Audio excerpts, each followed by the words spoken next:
Welcome to Mousumi's creation. Mousumi's ক্রিয়েশনে সকল বন্ধুবান্ধবদের স্বাগত জানিয়ে আজকে আমি আমার রেসিপি শুরু করছি।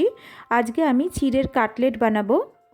বিকেলের জলখাবারে চা বা কফির সঙ্গে এই ধরনের চিড়ের কাটলেট বানিয়ে আপনারা খুব সহজেই খেতে পারেন। খুব ভালো লাগবে বন্ধুরা।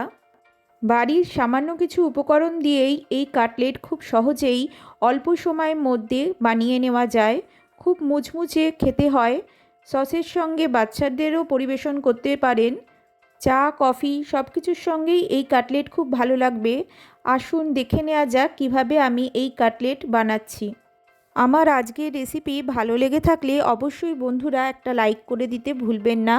আমার চ্যানেলকে সাবস্ক্রাইব করে নিয়ে আমার চ্যানেলের পাশে থাকবেন, আর পাশে থাকা বেল আইকনটা অবশ্যই অন রাখবেন বন্ধুরা।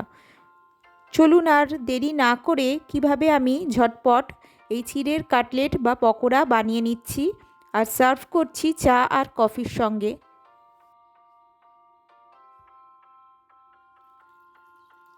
প্রথমে আমি চিড়ে নিয়ে নিয়েছি। চিড়েটাকে ভালো করে জল দিয়ে ধুয়ে ছেঁকে একটা পাত্রে রেখে দিয়েছি।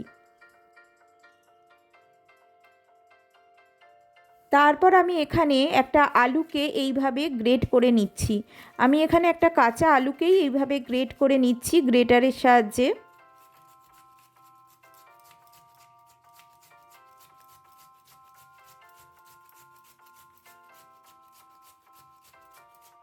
এই দেখুন আমি আলুটাকে গ্রেট করে নিয়েছি। আমি এখানে জল থেকে তুলে চিড়েটাকে একদম শুকনো করে একটা পাত্রে রেখে দিয়েছিলাম। ভালো করে মেখে নিচ্ছি আমি জলে ধোয়া চিড়েটাকে। এইভাবে হাতের সাহায্যে ভালো করে একটু চটকে মেখে নেবেন। তারপর আমি এর মধ্যে দিয়ে দিচ্ছি গ্রেট করে রাখা আলুটা। এরপর আমি একটা মাঝারি আকারের পেঁয়াজকে এইভাবে কুচিয়ে নিয়েছিলাম, পেঁয়াজ কুচোনোটা দিয়ে দিচ্ছি। আর 2-4টে কাঁচা লঙ্কাকে কুচিয়ে এইভাবে দিয়ে দিচ্ছি। আর দিচ্ছি চাট মশলা। আমি এখানে 2 টিস্পুন চাট মশলা ইউজ করছি। আর দিচ্ছি লবণ, আর বিট লবণ 1 টিস্পুন করে। হলুদ দিচ্ছি সামান্য 1 টিস্পুন। আর দিচ্ছি সাধারণ রেড চিলি পাউডার 1 টিস্পুন। আর দিচ্ছি Kashmiri red chilli powder 1 teaspoon. তারপর দিচ্ছি ব্ল্যাক পেপার গোলমরিচের গুঁড়ো 2 টিস্পুন। তারপর আমি দিয়ে দিচ্ছি 2 টেবিল স্পুন কর্নফ্লাওয়ার। এরপর আমি দিয়ে দিচ্ছি কিছু ধনেপাতা কুচিয়ে রেখেছিলাম সেটা। সমস্ত উপকরণ দিয়ে আমি ভালোভাবে মেখে নিচ্ছি। হাতের সাহায্যে ভালোভাবে চটকে মেখে নিতে হবে। দেখুন বন্ধুরা আমি এইভাবে মেখে নিচ্ছি। খুব ভালোভাবে স্মুথলি মেখে নিতে হবে। তারপর আমি এক একটা পকোড়াকে এক একটা শেপে দিয়ে নেব। এখানে মনে রাখবেন চিড়েটা একদম শুকনো করে নিতে হবে, জল ঝরিয়ে। জল যেন চিড়েতে না থাকে।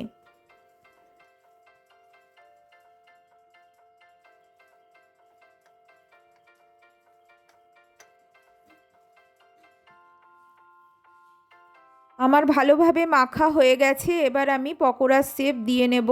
আপনারা যে যেরকম ইচ্ছে পকোড়ার শেপ দিতে পারেন। আমি এখানে গোল দিচ্ছি, চাইলে আপনারা লম্বা দিতে পারেন বা চৌকো দিতে পারেন, যেরকম ইচ্ছা আপনাদের দেবেন।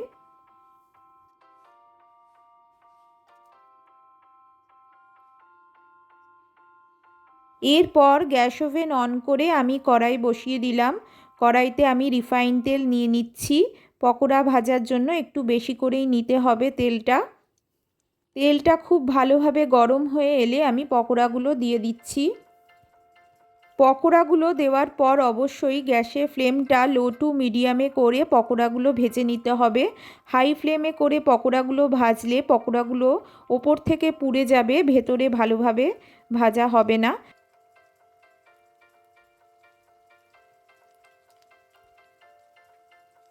সেই জন্য বন্ধুরা অবশ্যই পকোড়া ভাজার সময় গ্যাসের ফ্লেমটা লো টু মিডিয়ামে রেখে পকোড়াগুলোকে ভাজতে হবে।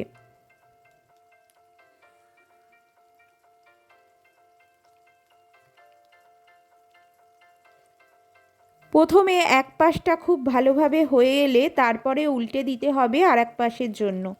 এইভাবে ধীরে ধীরে আমাদের পকোড়াগুলো ভেজে নেব।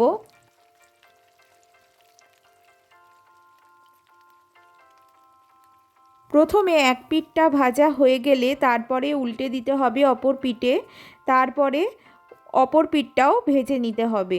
এইভাবে আমি 2-3 ক্ষেপে আমার পকোড়াগুলো ভেজে নিলাম। দু পিঠের পকোড়াগুলো ভাজা যখন ব্রাউন হয়ে আসবে তখন বুঝবেন পকোড়াগুলো ভাজা হয়ে গেছে, তখন আপনারা তুলে নিতে পারেন। দেখুন বন্ধুরা, আমার পকোড়াগুলো ভাজা হয়ে গেছে, আমি তুলে নিচ্ছি।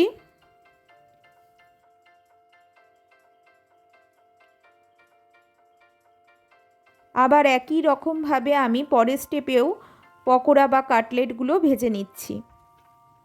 এইভাবে আমি 2-3 ক্ষেপে পকোড়াগুলোকে ভেজে নিয়েছি। এবার আমি একটা সার্ভিং ডিশে আপনাদের সার্ভ করে দেখাবো।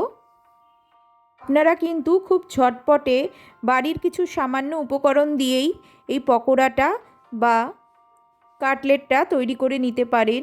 মিষ্টি চিড়ের ডেজার্ট আমরা প্রায়ই খেয়ে থাকি, এই ঝাল চিড়ের ডেজার্টটাও খুবই সুন্দর। বাড়িতে এইভাবে বানাবেন বন্ধুরা, আশা করছি আপনাদের খুব ভালো লাগবে। ভালো লাগলে আমার ভিডিওটাকে লাইক করে দেবেন, কমেন্ট অবশ্যই করে জানাবেন আপনাদের কেমন লাগলো। নতুন বন্ধুরা আমার চ্যানেলকে যদি ভিজিট করে থাকো অবশ্যই সাবস্ক্রাইব করে আমার চ্যানেলের পাশে থেকো, আর পাশে থাকা বেল আইকনটা অবশ্যই অন রেখো, কারণ আমি এই চ্যানেলে যখনই ভিডিও পোস্ট করব তোমাদের কাছে ফার্স্ট নোটিফিকেশান পৌঁছে যাবে। ভিডিওটা আপনাদের বন্ধুবান্ধব আত্মীয় স্বজনদের সঙ্গে শেয়ার করে দেবার অনুরোধ রইল। আজকের মতো এখানেই শেষ করছি, আবার দেখা হবে অন্য কোনো ভিডিওতে। ভালো থাকবেন, সুস্থ থাকবেন। Thank you.